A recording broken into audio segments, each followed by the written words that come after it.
BJP ప్రభుత్వం కానీ రాష్ట్రంలో ఉన్న కూటమి పాలకులు కానీ మాట మాట్లాడితే ఈరోజు అభివృద్ధి సంక్షేమం అని చెప్పేసి మాట్లాడుతూ ఉన్నారు. అలానే అచ్చేదిన్నని చెప్పేసి పదే పదే పలుకుతా ఉన్నారు. మనం ఈ సభల సందర్భంగా ఈ ప్రభుత్వాన్ని అడుగుతా ఉన్నాం, ఈరోజు అచ్చేదిన్ అనేది ఎవరికి ఇచ్చారు అని చెప్పేసి అడుగుతా ఉన్నాం. అంటే ఈరోజు భారతదేశ వ్యాప్తంగా చూస్తే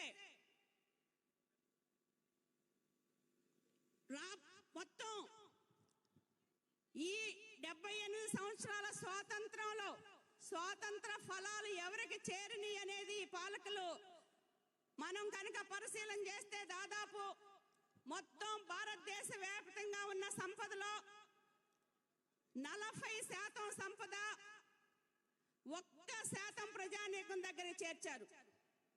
అంటే అచ్చేదినంటే పెట్టుబడిదారులు కార్పొరేట్లా అని చెప్పేసి మనం అడుగుతా ఉన్నాం.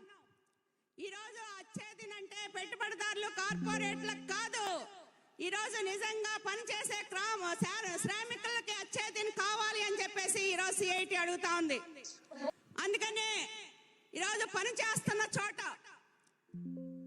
సంపద సృష్టిస్తున్న చోట, ఉత్పత్తిలో భాగస్వాములు అవుతున్న చోట ఈరోజు ప్రభుత్వాలు ఉద్దేశపూర్వకంగానే ప్రభుత్వ రంగాన్ని అంతా ప్రైవేట్ వాళ్ళకి అప్పచెప్తా ఉన్నారు.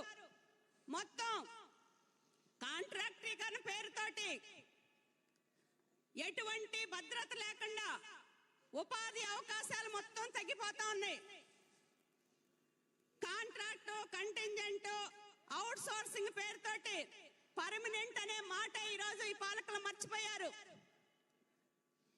ఈరోజు ప్రభుత్వం ప్రైవేటు ఒకే పని చేసిన సమాన పనికి సమాన వేతనాలు ఇవ్వాలి అని చెప్పేసి ఒకవైపు సుప్రీంకోర్టు రాజ్యాంగం ఘోషిస్తున్న అనేక తీర్పులు చెబుతున్నప్పటికీ ఈ పాలకులు పట్టుట్లా ఒకే పని చేసే వాళ్ళకి కనీసం పర్మనెంట్ లో 70,000 లక్ష రూపాయలు వస్తే అదే పని చేసే కాంట్రాక్ట్ కార్మికులకి ఈరోజు 10,000 12,000 ఇస్తా ఉన్నారు. అంటే ఈరోజు కార్మికులు ఉద్యోగుల శ్రమను ఎటువంటి భద్రత లేకుండా కారు చౌకగా దోచుకోవడానికి ఈ పాలకులు అవకాశాలు కల్పిస్తా ఉన్నారు. దీనికి రాబోయే కాలంలో సమాన పనికి సమాన వేతనం ఇవ్వాలి అని చెప్పేసి సందర్భంగా డిమాండ్ చేస్తా ఉన్నాం. అంతేకాకుండా ఇదో సమాజంలో సంపద సృష్టిస్తున్న స్కీమ్ వర్కర్లు చాలా మంది ఉన్నారు. ఎంత అన్యాయం అంటే ఒకవైపు ఏమో సంపద పెరిగిపోతా ఉంది, రెండో వైపు ఇప్పటికీ 17% మంది పిల్లలు రక్తహీనతతో బాధపడతా ఉన్నారు. ఎదుగుదల లేకుండా ఇబ్బందులు పడతా ఉన్నారు. ప్రతిరోజు కనీసం తినడానికి తిండి లేకుండా 8 లక్షల మంది పిల్లలు చనిపోతా ఉన్నారు. ఇటువంటి పేదలకి ఆహారము, ఆరోగ్యము, విద్య అందిస్తున్న స్కీమ్ వర్కర్లను కూడా ఈ పాలకులు నిర్లక్ష్యం చేస్తా ఉన్నారు. నిర్లక్ష్యం చేయటమే కాదు, దాదాపు 50 సంవత్సరాల నుంచి పనిచేస్తున్న ఈ భారతదేశంలో 1 కోటి మంది మహిళలు ఉన్నారు. వాళ్ళని కనీసం కార్మికులుగా గుర్తించట్లా. అయ్యా కార్మికులుగా గుర్తించండి అని చెప్పేసి 2013లో ILC చేసింది.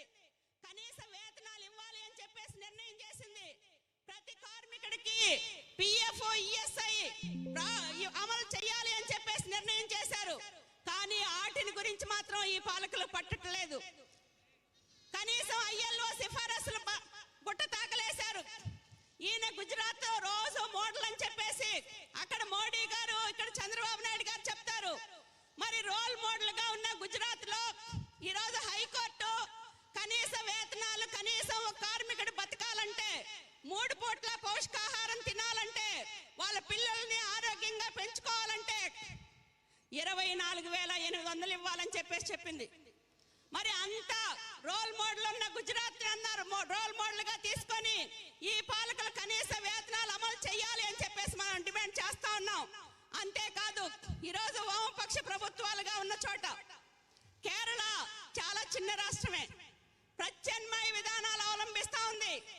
ఒకవైపు పేదరికం అన్ని రాష్ట్రాల్లో పెరుగుతూ ఉంటే అతి తీవ్రత పేదరికం లేని రాష్ట్రంగా మొట్టమొదటి రాష్ట్రం ఈ రోజు కేరళ రాష్ట్రాన్ని మొన్న నీతి ఆయోగ్ ప్రకటించింది అంటే ఇది వామపక్షాల ప్రాధాన్యతను మనం గుర్తుపెట్టుకోవాలి. అంతేకాకుండా ఈరోజు అందరం చెప్తా ఉన్నాం లేబర్ కోడ్ల ప్రమాదాన్ని.